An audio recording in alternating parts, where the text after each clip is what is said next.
Recentemente, eu recebi uma abordagem sobre o Espírito Santo que me fez redirecionar as minhas pregações recentes. Os irmãos sabem que há 4 anos eu venho pregado no Brasil todo e até fora do Brasil sobre avivamento. Então eu comecei a perceber nas igrejas, um fenômeno nas igrejas de forma geral, é que, em média, 60% das pessoas, e eu já estive em igreja que 70% a quase 80% das pessoas não são batizadas com o Espírito Santo. É isso mesmo, uma das últimas igrejas que eu fui, fiz a pergunta: quem aqui não é batizado com o Espírito Santo? Levanta a mão. Mais de 70%. Aí pensa o seguinte: se o Espírito Santo é o agente do avivamento, que avivamento nós vamos ter se o povo sequer é batizado com o Espírito Santo? Nós começamos a perceber que a maioria da igreja não ora em línguas. E aí você percebe que o Espírito Santo é o agente de todo o poder de Deus. Sem ele, a igreja jamais vai viver um Pentecoste, a famosa descida do Espírito Santo. Então, eu tenho ministrado, dei um passo atrás e tenho ministrado arduamente agora batismo com Espírito Santo. E aí eu percebi um dado muito importante: as pessoas, apesar de estarem em uma igreja evangélica que só nasce com o auxílio do Espírito Santo, as pessoas não conhecem o Espírito Santo. Não consegue. Eu vou te dizer, você conhece uma pessoa que você consegue falar dela por 5, 10 minutos. A maioria dos crentes hoje não conseguem falar do Espírito Santo 5 minutos. Se você pudesse ensinar e falar sobre o Espírito Santo em 5 minutos, o que você diria? E se você não consegue falar dele por no mínimo 5 minutos, significa que temos que redirecionar a sua forma de compreender Deus. É tão grave que um pastor disse o seguinte: não se pode adorar o Espírito Santo. E tem muita gente, pastores, que acreditam realmente nessa ideia de que você não pode adorar o Espírito Santo. Então eu fiz a pergunta: o Espírito Santo é Deus? Então nós temos uma ideia. Se você disser que o Espírito Santo não é Deus, você será taxado como o maior herege do Brasil. Porque o Espírito Santo é Deus. Em João capítulo 14, no versículo 16 e 17, Jesus diz: eu rogarei ao Pai, e Ele vos dará o Consolador, para que fique convosco para sempre. E Ele continua dizendo: o Espírito da verdade, no verso 17, que o mundo não pode conhecer, porque não o vê e nem o conhece, mas vós o conheceis, porque Ele habita convosco e estará dentro de vós. Então veja, em todos esses textos, você percebe que é falado do Espírito Santo na primeira pessoa, pronome pessoal, sufixo masculino. Ou seja, quando Jesus fala do Espírito Santo, Ele fala do Espírito Santo como uma pessoa. O Espírito Santo não é uma energia nem uma força, ele é alguém, uma pessoa. Se nós cremos que o Espírito Santo é uma pessoa, como no batismo de Jesus, Jesus batizou, ouviu uma voz do céu que dizia: este é o meu filho amado em quem tenho tanto prazer, e veio o Espírito Santo em forma de uma pomba. Todos os textos do Espírito Santo estão levando ele a entendermos que ele é alguém, uma pessoa. Em Atos capítulo 1, no versículo 8, deixa muito claro isso: contudo, recebereis poder ao descer sobre vós o Espírito Santo. Davi, quando estava caído, ele disse: torna-me a dar a alegria da salvação, não retiras de mim o teu Espírito Santo. Então, está claro para nós, em primeiro lugar, que o Espírito Santo é uma pessoa. Ele não é um fantasminha camarada, o amiguinho imaginário de alguém. Ele é uma pessoa. Agora, se ele é uma pessoa, ele é uma pessoa que vem da onde? Qual é a origem do Espírito Santo? Jesus Cristo diz: quando eu for, enviarei o Espírito Santo da minha parte. Ele diz: é para o bem de vocês que eu vá. Porque se eu não for, o Consolador, o outro, a palavra outro ali, a palavra halos do grego, significa alguém da minha parte, da mesma natureza que eu. Ou seja, uma fruta do mesmo pé. É isso que Jesus está dizendo. Ele está dizendo: como eu sou Deus, eu vou enviar o Espírito Santo, Deus, para morar e habitar dentro de vós. E é tão interessante que Jesus disse: é para o bem de vocês que eu vá. Porque se eu não for, o Consolador não vem. É tão interessante você compreender essa adesão, essa compreensão sobre o Espírito Santo deverá mudar completamente a sua maneira de vê-lo, de interagir com ele, de falar com o Espírito Santo. E essa é a ideia. A ideia é redirecionar o nosso foco, a nossa visão acerca do Espírito Santo. E eu gostaria nessa noite de te ensinar coisas comuns, simples, mas que irão mudar o seu foco acerca do seu treinamento ou a sua abordagem ao Espírito Santo. Primeiro, quando o apóstolo Paulo fala do Espírito Santo, ele fala dele como sendo Deus, operando de uma forma bem distinta. Efésios capítulo 4, no versículo 6, o apóstolo Paulo diz assim: um só Deus e Pai de todos. Quantos? Temos um número aí. Quantos? Um só Deus e Pai de todos. Esse Deus, que é um só Deus e Pai de todos, olha o que ele diz: é sobre todos, é por todos e é em todos. Deus sobre todos, Pai. Deus por todos, o Filho. Deus em todos, diga alto, o Espírito Santo. Em nenhum momento aqui nesse texto você vê quem é maior ou menor. Essa ideia, gente, deixa eu te falar uma coisa séria. Onde você leu na Bíblia que o Espírito Santo é terceira pessoa? Você já ouviu isso de pregadores, você já leu isso, mas você nunca leu isso na Bíblia. Você já viu o nome de rua com vice? Você viu lá como é que se comemora um título de vice? Eles fazem uma festa, não é verdade? Não. Você já viu rua com nome de terceira pessoa ou de segunda pessoa? Nós nunca lemos na Bíblia a ideia de primeira, segunda, terceira pessoa, porque quando um teólogo ensina isso, ou prega isso, ou um pastor prega isso, ele está literalmente colocando em uma espécie de quem é mais importante, quem é maior.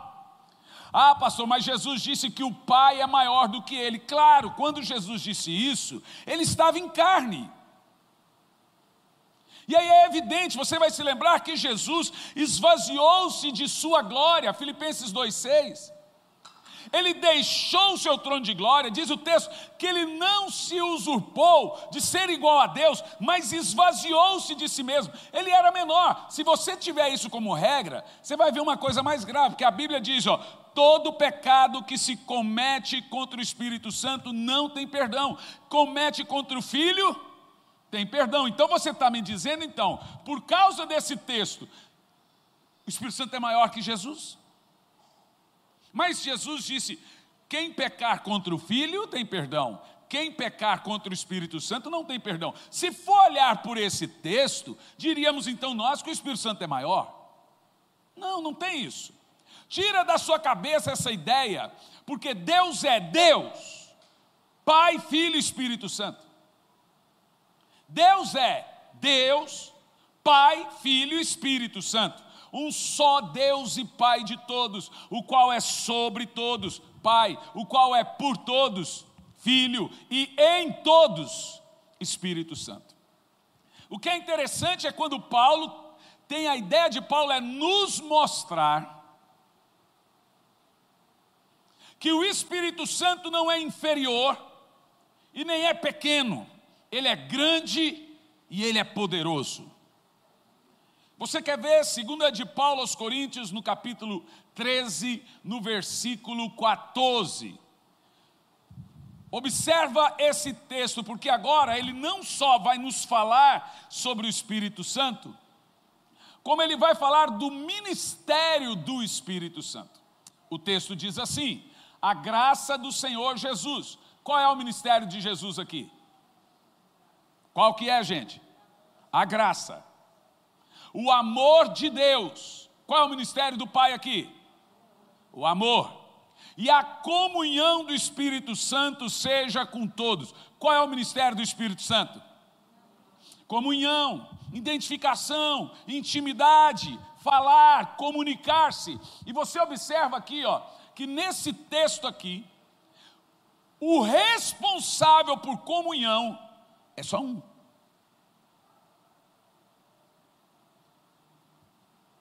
O responsável por ter intimidade é só um. Quando o texto disse comunhão do Espírito Santo, está dizendo que a responsabilidade de comunhão, de intimidade, de falar, é o Espírito Santo. Está muito claro para mim aqui nesse texto, que o papel da comunhão na divindade foi dada ao Espírito Santo. E isso é óbvio, porque há muitos textos que mostram isso. Os verdadeiros adoradores adoram ao Pai em espírito e em verdade. Se você adora em espírito, quem é o agente dessa adoração? É o Espírito Santo. Se o Espírito Santo habita em meio aos louvores, quem é o agente dos louvores?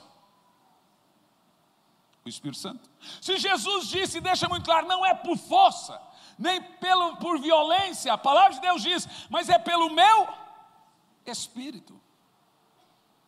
Está claro para mim, irmãos, que o agente que muda, que transforma, que se comunica, que batiza, que restaura, que transforma, que traz justificação, que traz novo nascimento, que traz batismo de fogo, é o Espírito Santo. E mais que isso, nenhuma igreja pode nascer sem o auxílio do Espírito Santo. Jesus disse para os discípulos: ficai em Jerusalém, até que do alto sejais revestidos de poder. A ideia de Jesus é que não saiam de casa antes de receberem o Espírito Santo. Ou seja, a igreja não nasceria sem o Espírito Santo. E ela só nasceu porque o Espírito Santo desceu. É interessante que o Espírito Santo é tão sobrenatural que Deus decidiu que a igreja iria nascer no dia que ele descesse.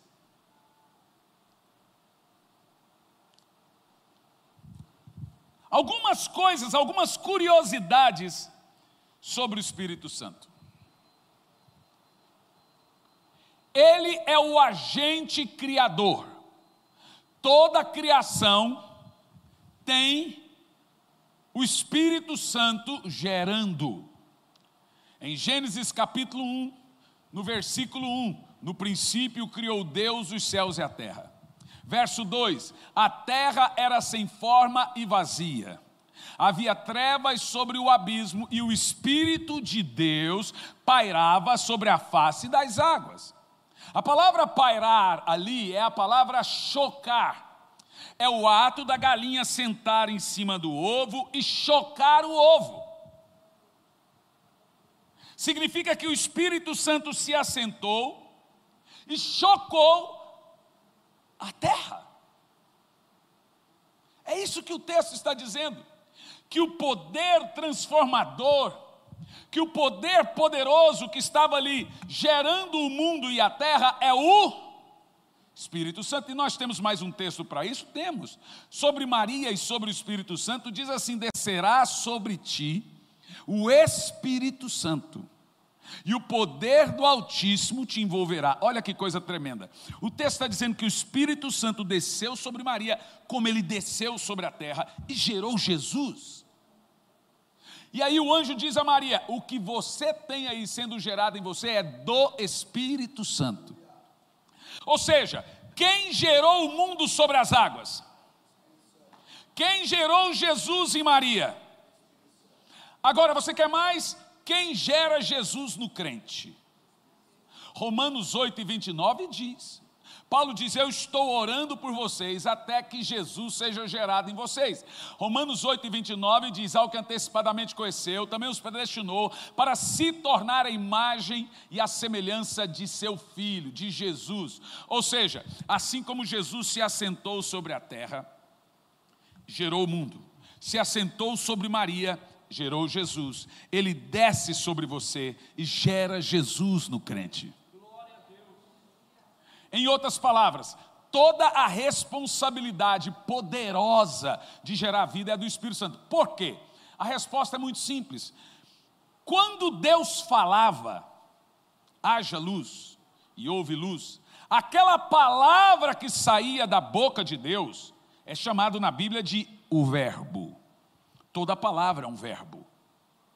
Quando Deus falava, a palavra saída de sua boca se fez carne. Quando a Bíblia diz em João 1:1, no princípio era o verbo. No princípio o quê? Naquela palavra, haja, aquele verbo tomou forma corpórea. E veio e nasceu em carne. Aquela palavra de Deus se fez carne e habitou entre nós. E diz o texto: e vimos a sua glória como a do unigênito do Pai. A palavra criou forma corpórea. Quando Deus soprou nas narinas do homem, não só do homem, quando ele soprou também nos animais, porque esse é o modo dele gerar vida. Quando ele também soprou sobre os anjos, como o texto bíblico nos mostra. Quando ele soprou, aquele sopro que saía da sua boca era o Espírito Santo. Por isso que a doutrina do Espírito Santo é pneumatologia. E o Espírito Santo é a terceira doutrina na teologia sistemática. E a pneumatologia ou paracletologia, a ideia é um campo de ar que você sopra. Quando Jesus soprou sobre os discípulos, ele disse: recebam o Espírito Santo. Esses dias alguém me perguntou: pastor, o que o senhor acha daquele negócio do Benihim ficar soprando no povo? Eu falei: irmão, eu queria que o Benihim cuspisse em mim. Eu já me dava por satisfeito.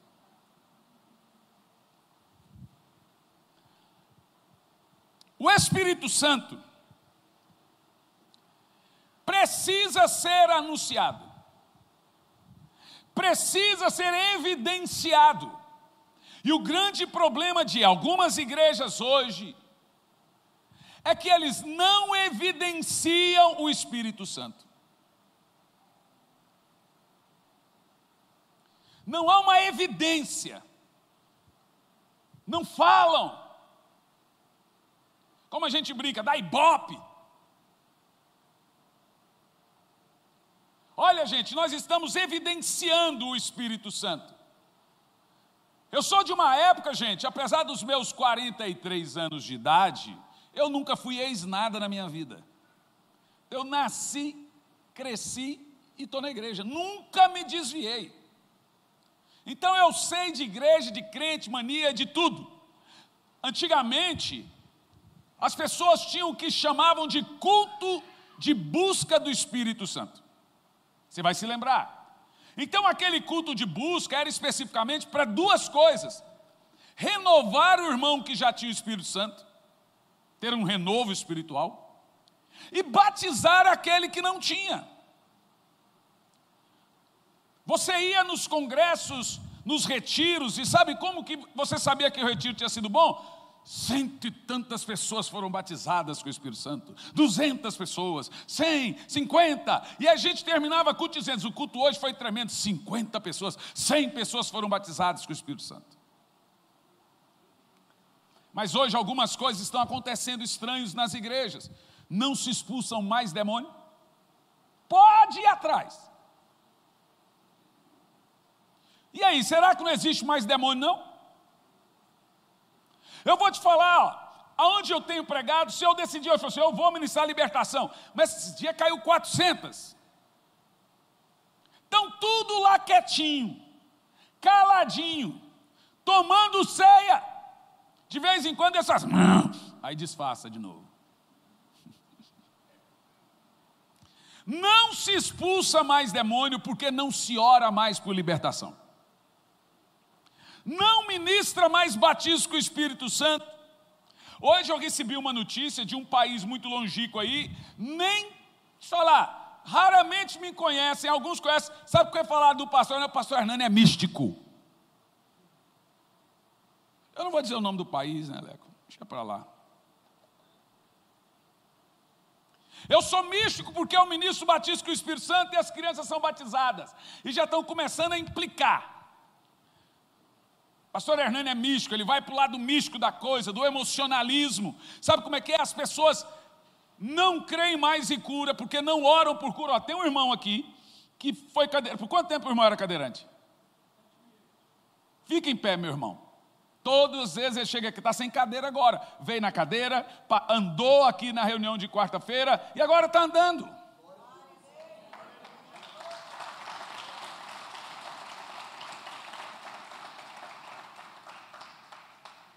E aí veja bem, como não se ministra mais cura, não expulsa demônio, não ministra batismo com o Espírito Santo, é mais fácil atacar, chamar de místico. Aí isso é pouco diante do que Jesus foi chamado, né? Ele foi chamado de Beelzebu. Aí a pergunta que eu tenho que fazer é, a Bíblia diz, e esses sinais seguirão aos que creem. Aí eu fico me perguntando, cadê sinais? Quando a Bíblia fala de sinais, não é só cura física. O batismo com o Espírito Santo está entre os sinais.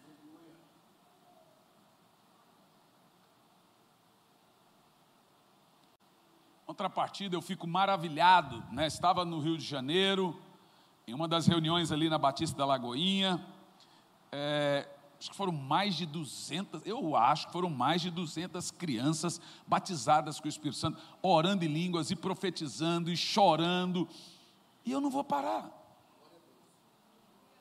E nem vocês querem que eu pare. O que nós queremos? Nós queremos curtir a dispensação do Espírito Santo, que é esse tempo. Esse é o momento de nós evidenciarmos o Espírito Santo, de nós darmos a Ele toda a primazia, de fazer com que todos o conheçam, sabe? É isso que eu quero mostrar para você aqui em duas perguntas. Eu falei ontem em Campo Largo, vou dizer aqui de novo. Primeiro, qual é o maior ministério de toda a Bíblia? Não responda aí. Primeira pergunta. Segunda pergunta. Quem foi o primeiro homem em toda a Bíblia a ouvir sobre o Espírito Santo?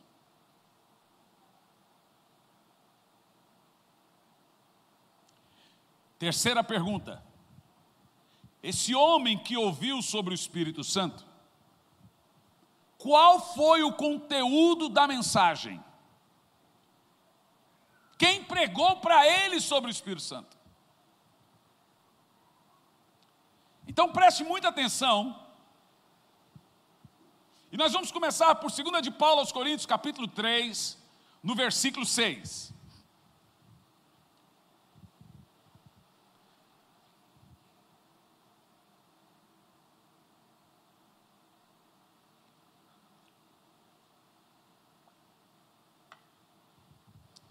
Ele nos capacitou para sermos ministros de uma nova aliança. Gente querida, ouça bem, só tem uma capacitação de Deus aqui hoje. Só ministros da nova aliança têm a bênção de Deus. Só ministros da nova aliança recebem a capacitação de Deus. Ministros da velha aliança não recebem a bênção de Deus. Eu sei que tem igreja aí que implora para guardar sábado e etc, etc. Estão na lei ainda. Mas olha o texto. Ele te capacitou para ser ministro do quê? Da nova aliança. Agora, no que se consiste essa nova aliança? Diz assim, ó, não da letra, mas do Espírito. Porque a letra mata e o Espírito vivifica. Observe esse texto o seguinte. Muitas vezes você ouviu pessoas dizerem, ou até a gente, irmão, não fica lendo muito não, a letra mata. Já ouviu ou não? É ou não é? Antigamente dizia assim, ó, quem fica lendo Bíblia fica doido, fica lendo muito. A letra mata, irmão. Não faça a teologia, a letra mata. Você já ouviu isso? Mas qual é a letra que mata? Não é a letra do papel, não é a letra do ensino, tampouco a letra da Bíblia, muito menos a letra da teologia. Qual é a letra que mata? Vou te explicar isso aqui, bem rapidinho. Antes da lei vir, lei de Moisés vir, o povo de Israel caminhava sem lei escrita. E por estarem sem lei, não havia um órgão que regulamentava as suas atitudes. Eles andaram por 3 meses pelo deserto de Setim, chegaram ao pé do monte, Moisés subiu. Até aquele período de chegarem ao pé do monte, ninguém morreu. E eles não morreram não é porque não tinham pecado, eles pecaram muitas vezes. Tentaram matar Moisés na beira do mar, porque o mar não se abria. Falaram, você nos trouxe aqui para morrer sepultado aqui. Quando não tinha água, eles foram para cima de Moisés. Então eles murmuravam. Murmuração é um pecado grave. Você vai se lembrar, lá na Bíblia, no Velho Testamento, que eles murmuravam, e por causa da murmuração, morreram todos no deserto.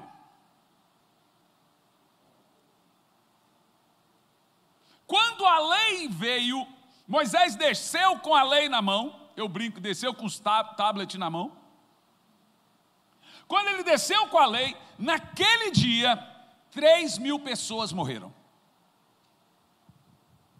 E por que morreram? Porque se levantaram contra Moisés. Mas antes da lei, ninguém morreu. A letra mata. No dia que a lei desceu, 3.000 pessoas morreram. Lá no monte, no Sinai, Moisés desceu com as tábuas do mandamento. Naquele dia 3.000 pessoas morreram. No dia que o Espírito Santo desceu no Monte Sião, 3.000 pessoas se converteram. A letra mata, o Espírito vivifica. Agora vamos analisar isso de uma forma bem fria. Pode continuar o próximo texto. Qual letra que mata? Com letras sobre pedras foi gravado o ministério que trouxe a morte. Você pode pensar o seguinte, como assim, os 10 mandamentos trouxe a morte? Trouxe. Porque antes dos 10 mandamentos eles pecavam e sem lei não morria. Agora quando veio o mandamento, quando eles pecam, eles transgridem o mandamento e morrem. O ministério da morte, que é chamado aqui, é o ministério da lei. E ele é chamado de ministério da lei porque ele governa homens espiritualmente mortos. A lei veio para governar quem não tem Cristo. A graça veio para governar quem tem Cristo. Por isso que o texto diz, a letra mata e o Espírito vivifica. Agora olha o que diz, ó, com letras sobre pedras foi gravado o ministério. Presta atenção, que os 10 mandamentos é chamado de ministério, e a graça é chamado de ministério. Qual é o maior ministério da Bíblia?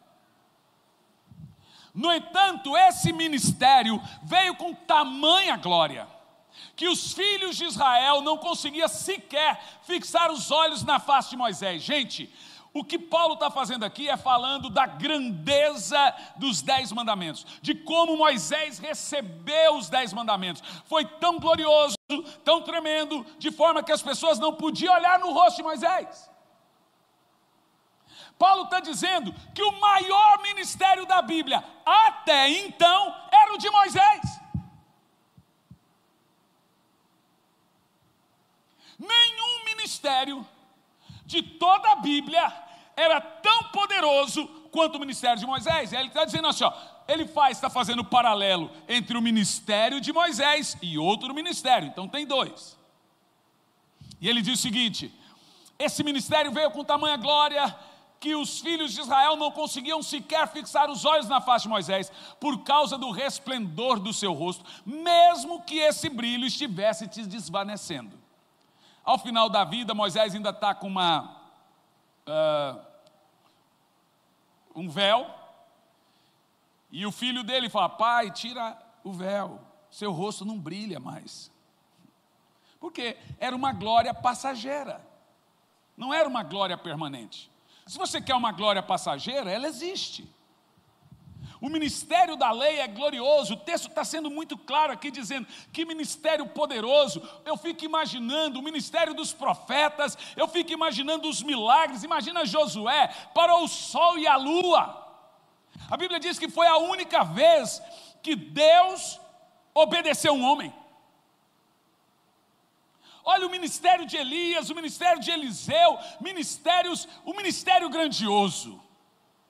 O de Moisés é esse paralelo aqui, é o maior ministério da Bíblia até o próximo. Esse é o de Moisés, o maior ministério. Mas eu vou te dar o maior ministério da Bíblia. Continua.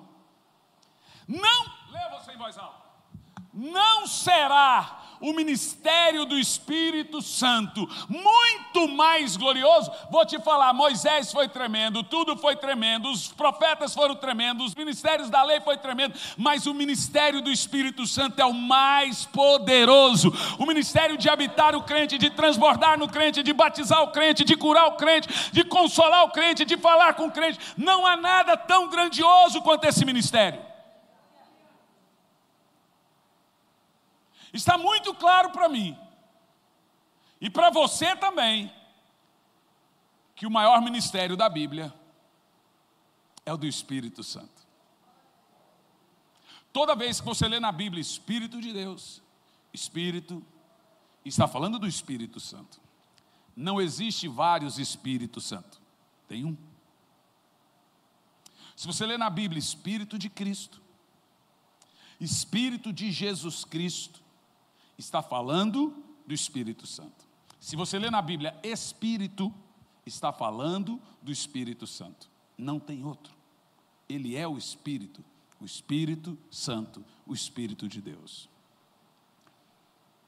A outra pergunta: quem foi o primeiro homem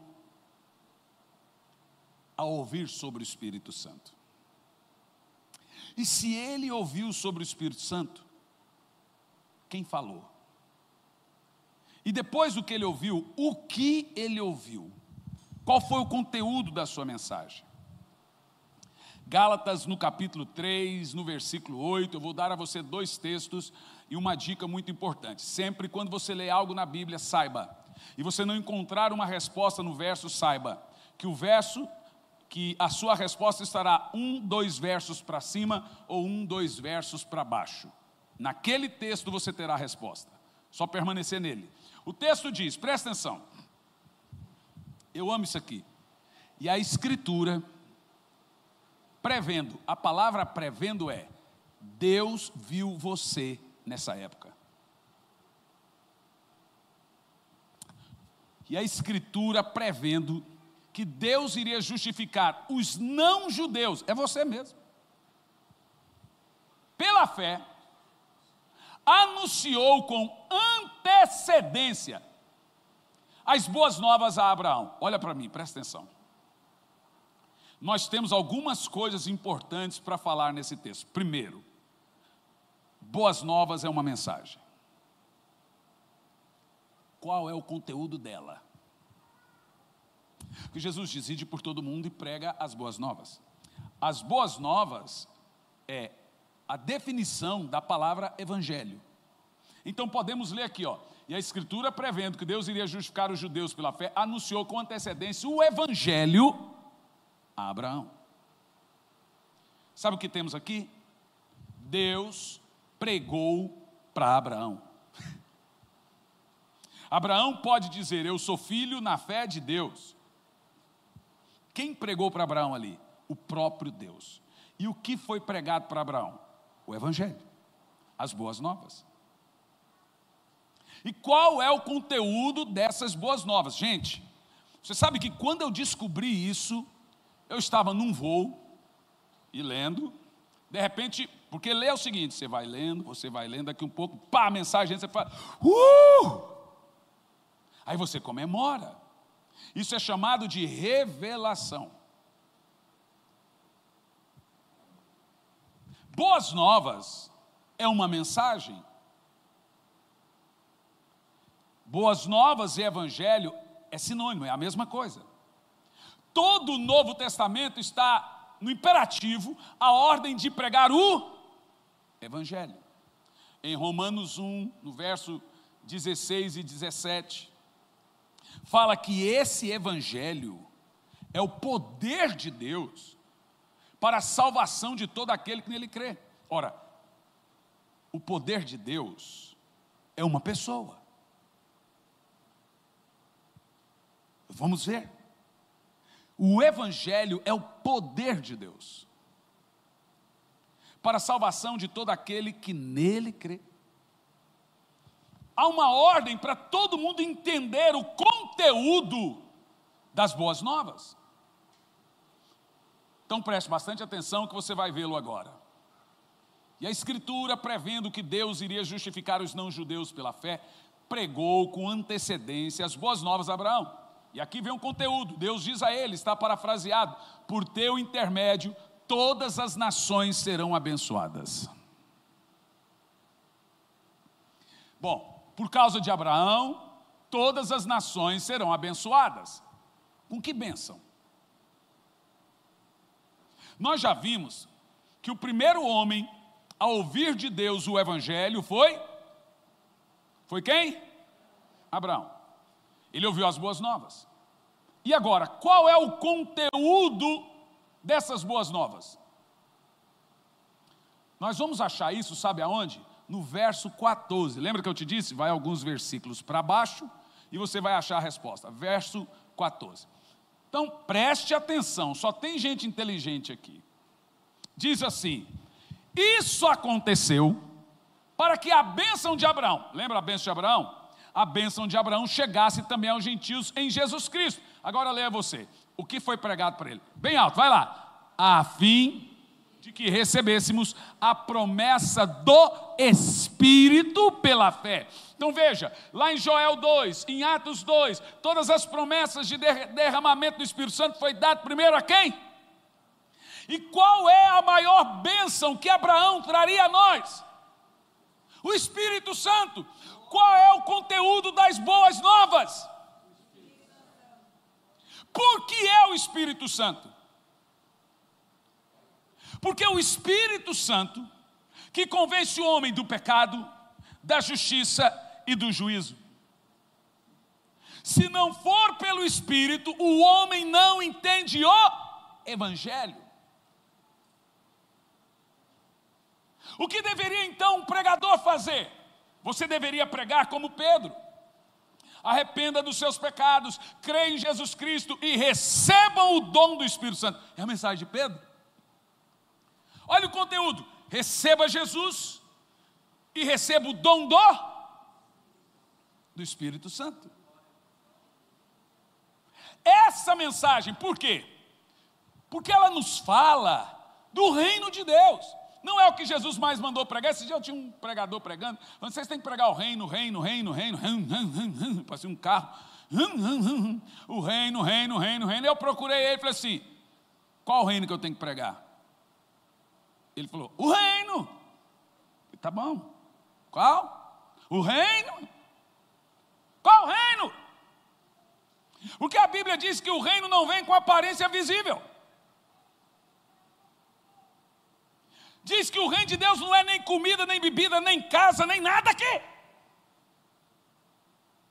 Está claro ou não está? O reino não é nem comida nem bebida. O reino de Deus não vem com aparência visível. O reino de Deus não é carro bom. O reino de Deus não é casa boa. O que é o reino de Deus? O reino de Deus é paz e alegria no Espírito. Leu isso ou não? Sabe quando? Por isso que Jesus disse, diga, saia, prega, diz, o reino de Deus está na terra. Mas como? Onde é que o Espírito Santo governa? A partir de cada crente. A Bíblia diz que nós somos templos do Espírito Santo. Esse é o reino de Deus.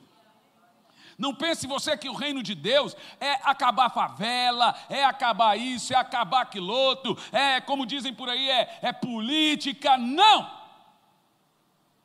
Quando um crente desce as águas do batismo, quando ele vem num culto e recebe o Espírito Santo, ali cumpriu a promessa de Abraão, o reino de Deus está sobre ele. Eu preguei há um tempo atrás sobre o reino do Espírito Santo. O reino de Deus não é comida e nem bebida. O reino de Deus é paz e alegria no Espírito. Diga, alegria no Espírito. Diz mais alto. Esse é o reino de Deus.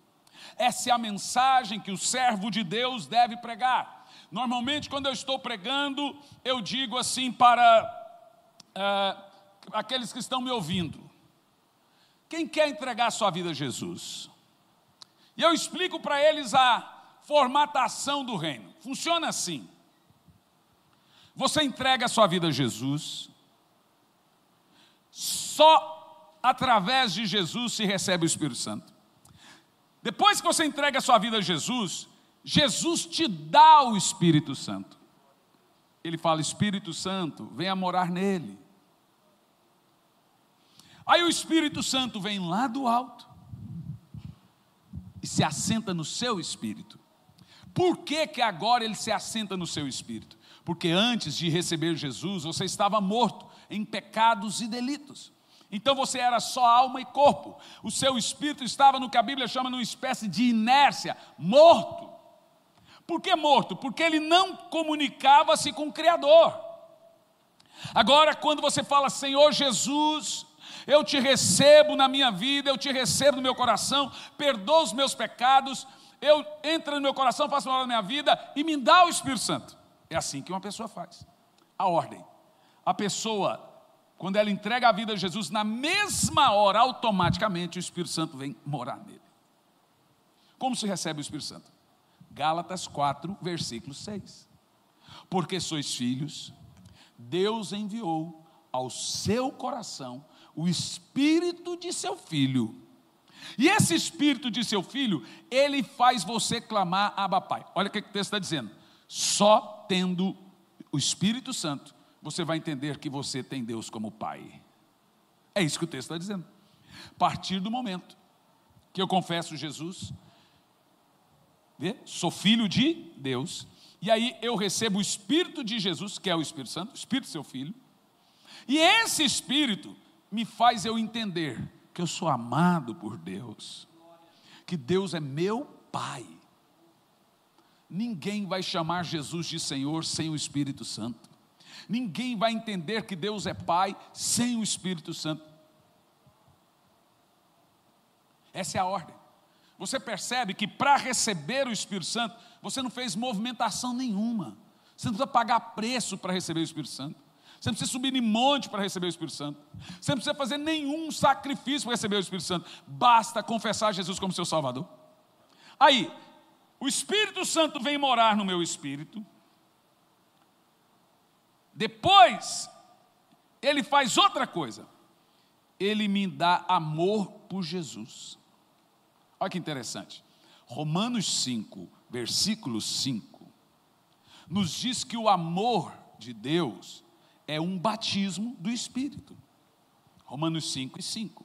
E a confiança não nos decepciona, porque Deus derramou o seu amor em nossos corações por meio do Espírito Santo. Deixa eu te falar, se você não tiver o Espírito Santo, você nunca vai entender o amor de Deus. O texto lido, sem o Espírito Santo, você não entende que Deus é seu Pai. Você pode passar pela vida cristã, a vida toda, sem entender que Deus é Pai. É o Espírito Santo que faz isso. Segundo, você pode passar pela vida toda sem entender que você é amado por Deus, porque é um batismo dado pelo Espírito Santo. O texto diz que é só o Espírito Santo que derrama o amor de Deus no seu coração. Agora pense comigo, meus irmãos, diante de tudo isso que você está ouvindo, quando uma igreja não reverbera, quando uma igreja não dá ênfase na notícia do Espírito Santo, na boa nova, vocês estão vendo o que é boa nova ou não? A boa nova é o reino de Deus, está dentro de vós. O que Jesus disse, o reino de Deus está dentro de vós. Ah, meu irmão, eu demorei muito tempo para entender isso. Nem no meu livro do Espírito Santo está, porque isso você recebe no Espírito. Essa é a boa nova, de que você não está sozinho. O Espírito Santo está com você. E diz o texto, para que fique convosco para sempre. Quando você chegar no céu, o Espírito Santo continuará dentro de você. Por toda a eternidade, Ele estará dentro de você. Então, pare para pensar em tudo que você ouviu aqui. E imagina as igrejas que não reverberam, que não evidenciam, não põem a primazia no ensino.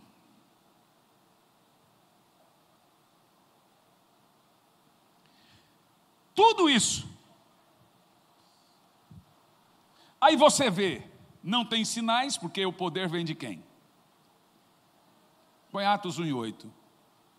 O poder. O poder. Vamos ver. Contudo recebereis poder, ao descer sobre vós o Espírito Santo. Em Romanos 1:16, vemos o que esse poder produz. Porquanto não me envergonho do Evangelho, porque é o poder de Deus para a salvação de todo aquele que nele crê. Não tem 2, 3 poderes de Deus, tem o poder de Deus.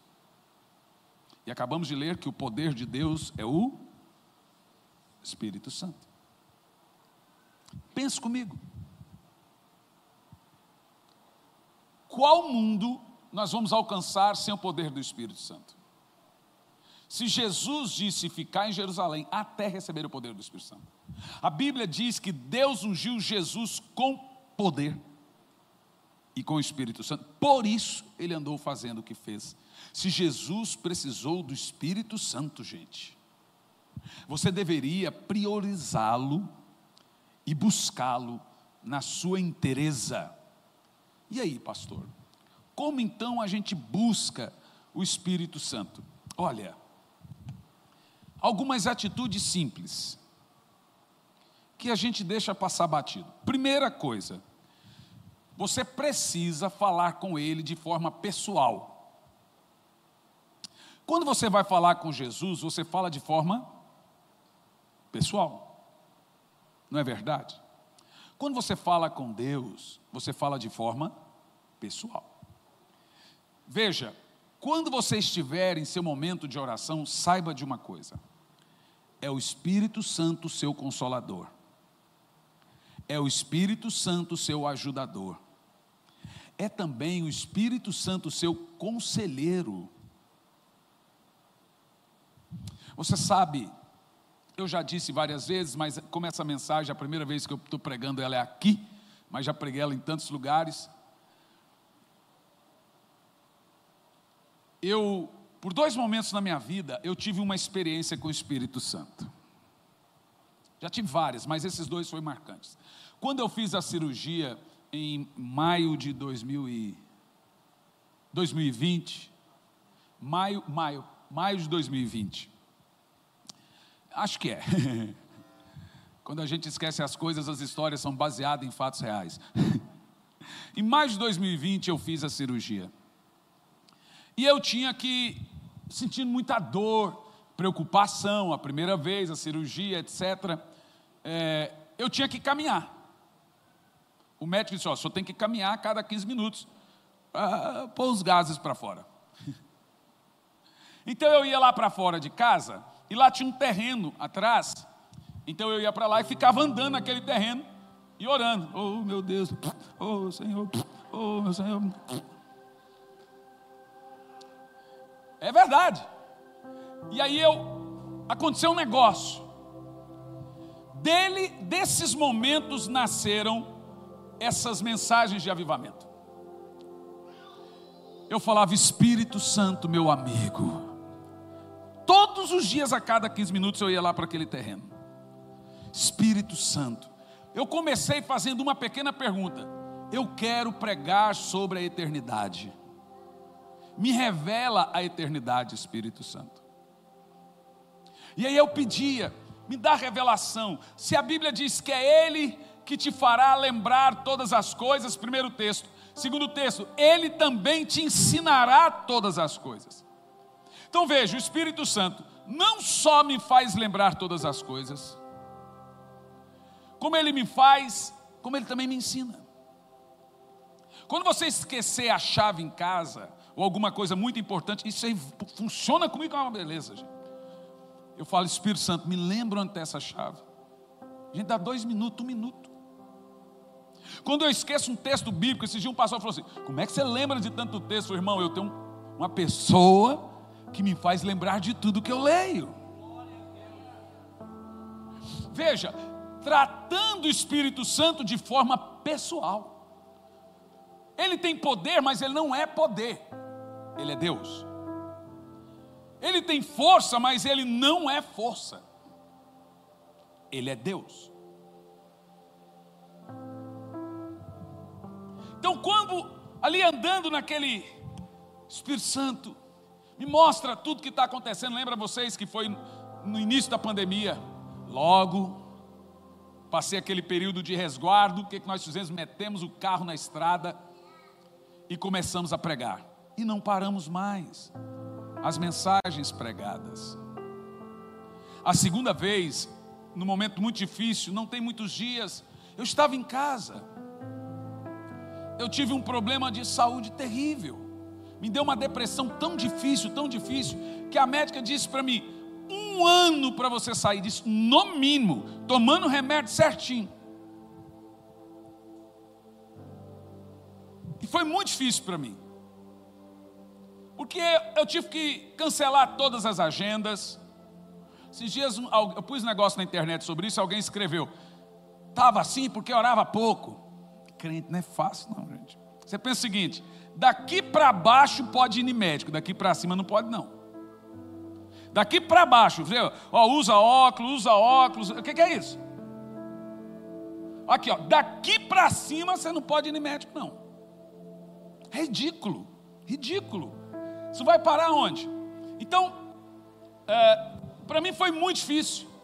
Eu falei para minha esposa, leva a Isabela lá na sua mãe, que eu não quero que ela me veja assim. Então, quando eu ia no médico, eu com ela sozinho, ou o Jean foi uma vez, ou com meu cunhado Juliano, porque eu tinha vergonha de ir no médico. E aí você sabe que existe um protocolo clínico para os parentes que estão com parentes passando por essa situação. Não pode deixar sozinho. Vem uma cartinha que devem assinar, não pode deixar sozinho. Então minha esposa ficava comigo 24 horas.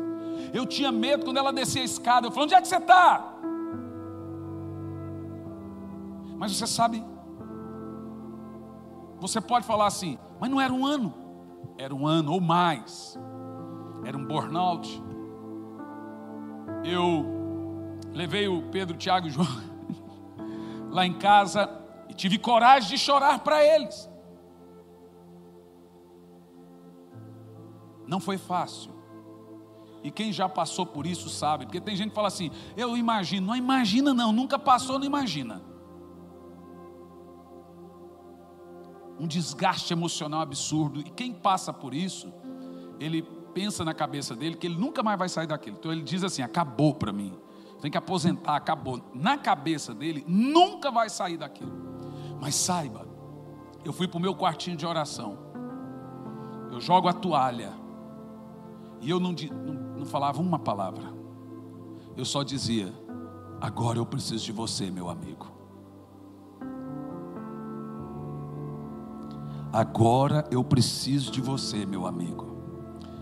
Quando eu tentava falar, parecia que eu ouvia alguém dizendo assim, não precisa falar nada não, eu sei. Não precisa, não se desgaste para falar.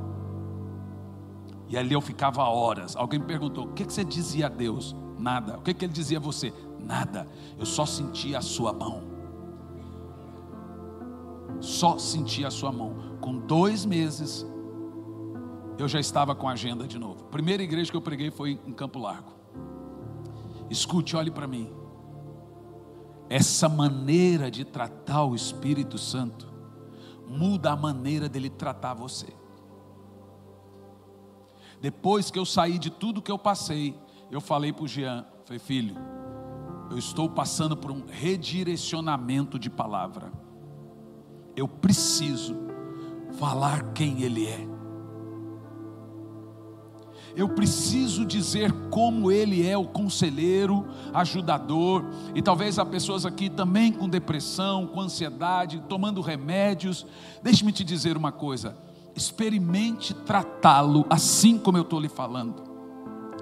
Ele vai, porque, veja, Ele foi enviado justamente para isso. O Espírito Santo sabia que nós passaremos um momento de doenças psicossomáticas, ansiedade, as brigas, as confusões e etc. As informações nos levaria a esse momento. Irmãos, eu passei aqui nessa igreja momentos que só Deus sabe. Eu vinha direto do aeroporto para o culto. Isso durante anos, do culto para o aeroporto, e dava só um beijo na minha filha, minha esposa, meu filho aqui na igreja, e viajava. Crises terríveis de enxaqueca por causa de estresse. Teve uma vez que eu abri a mochila no escritório e mostrei para alguns discípulos ali, olha isso aqui, olha o tanto de remédio. Que tipo de pregador sou eu? E falava chorando de tanto problema que a gente passou.